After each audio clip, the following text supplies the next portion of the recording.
امسینا و امسى الملک للہ والحمد للہ لا الہ الا اللہ وحدہ لا شریک لہ لہ الملک ولہ الحمد وہو علی کل شیء قدیر اللہم اسألک خیر ہذہ اللیلۃ واعوذ بک من شر ہذہ اللیلۃ وشر ما بعدها اللہم انی اعوذ بک من الکسل وسوء الکبر اللہم انی اعوذ بک من عذاب فی النار وعذاب فی القبر۔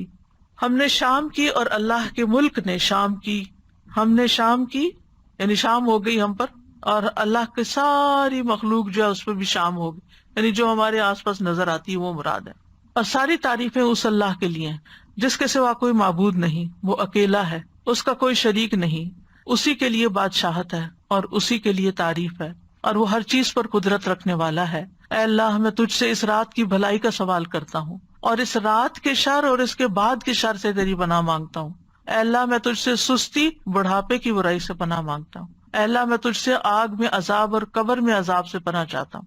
باقی چیزیں تو وہی ہیں، لیکن اس میں سستی اور بڑھاپے کی بات آ گئی ہے، اور خاص طور پر رات کے شر کی بات آئی ہے۔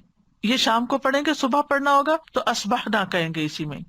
عبداللہ بن مسعود کہتے ہیں کہ رسول اللہ صلی اللہ علیہ وسلم شام کے وقت یہ دعا پڑھا کرتے تھے، اور جو صبح ہوتی تو فرماتے اصبحنا و اصبح الملک للہ آگے تک، یعنی ہم صبح میں یا شام میں اللہ کی نعمت اور حفاظت کے ساتھ ملتے ہوئے داخل ہوئے ہیں۔ تو اللہ سبحانہ تعالیٰ دن اور رات کی خیر اور بھلائی نصیب کرے، امن اور سلامتی نصیب کرے، اور آخرت کی بھلائی میں دنیا کے اندر عبادت کی توفیق ہو۔ اس میں جو نئی چیزیں ان میں سے کسل ہے، سستی۔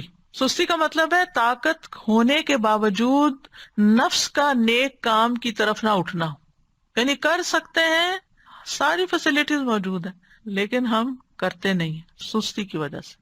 تو اس سے پناہ مانگی گئی ہے، کیونکہ اس کی وجہ سے انسان بہت سے خیر سے محروم ہو جاتا ہے جب سستی آ جاتی ہے انسان کے اندر۔ ایک ہوتا ہے معذور شخص۔